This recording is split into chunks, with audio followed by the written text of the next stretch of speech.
Welcome to the Rant. I'm John Shannon. You know, I yesterday on the one of the rants I did, I'd mentioned the issue with Reagan and how it was there were some people out there that believed that former President Reagan might have been somehow involved in prolonging the Iranian hostage crisis. And I don't know that I have an opinion on that one way or another, but I did find some background on this, and of course I went to Wikipedia, which maybe somebody could argue might be a little bit, the people that write in this might lean a little bit to the left. I don't think so. This seems pretty objective here, and I wanted to read to you. This actually had a name. It was called the October Surprise Conspiracy Theory, and I'm going to read to you, the article pertaining to that from Wikipedia. It says that, first off, it said various allegations had been made over the years. Some believe that President Carter had prolonged the hostage crisis because it helped him beat Ted Kennedy in the primaries. The crisis made the president seem more presidential. I don't know who would want to believe that, but if anything, I think that whole debacle with the Iranian crisis made him look a lot less presidential, to tell you the truth. But and that's only from what I can base from a teenager's perspective when this was all happening. It goes on to say further that the October surprise theory itself refers to a purported deal between high-level Reagan campaign operatives, such as campaign manager and future CIA director William Casey, and representatives of the Iranian government to delay the release of the hostages until after the November 1980 U.S. elections.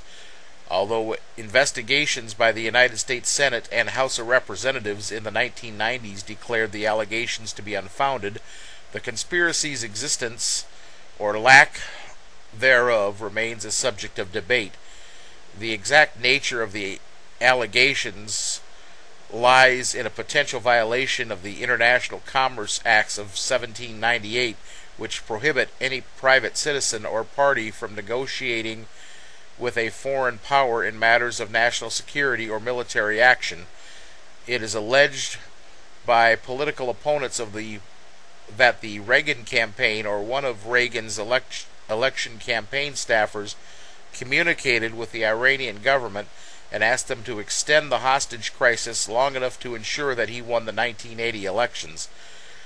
The main cause for suspicion was the seeming coincidence of his inauguration and the hostages' release 6 minutes after Reagan was sworn into office on January 20th, 1981, as well as the administration's later decision to provide arms to the anti-U.S. Iranian government, allegedly in return not for freeing the hostages,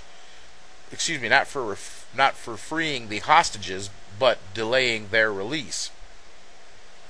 However, special ops personnel involved in the preparations for the second rescue attempt, and I will interrupt that to say I didn't know that there was a second rescue attempt, but apparently that there was a second one in the planning phases that was never attempted.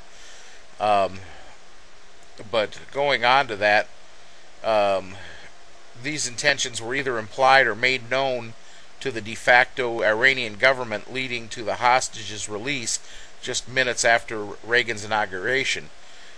This was enforced by the fact that personnel involved were on alert status, ready to go at a moment's notice in the days leading up to the inauguration, and that the required equipment was already packed up and waiting to be shipped. Thus, a perceived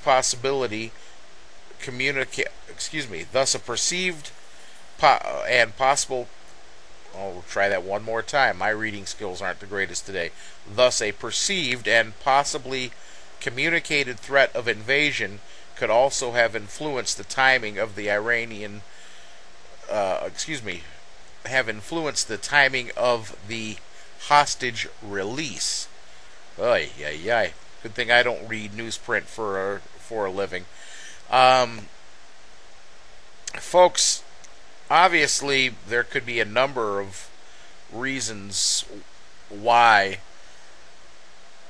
the hostages were released so soon after Reagan was sworn in. You could possibly believe that it was Reagan's no nonsense approach that maybe led the Iranians to believe that there was going to be an imminent attack or invasion of Iran if those hostages weren't released. And I gotta tell you that being a teenager at the time, I was 17 during that election in 1980, and obviously I turned 18. I hadn't quite turned 18. Now that I think about it, I would have been 18 in February of 1981. So.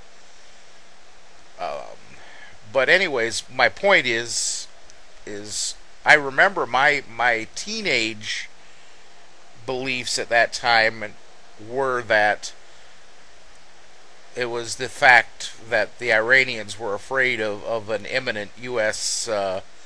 Invasion if they didn't release those hostages. So I said I wasn't going to offer an opinion, but I really doubt. I really doubt that there was any kind of coercion between the Reagan administration, or excuse me, between the Reagan candidacy and the Iranians to prolong this. I really, Reagan made some mistakes, just like every other president has done. I don't think that he would have done something like that, and thus yet another conspiracy theory, at least in my eyes, is kind of debunked. So that's all I got on that. I just wanted to bring it up to let you all know that I actually did a little reading on it. So and I learned something. So folks, there you go. Every once in a while, do a little research, and you never know what you find out. That's it. This is John Shannon, the Redneck Cabbie, and that's the rant for today. Adios.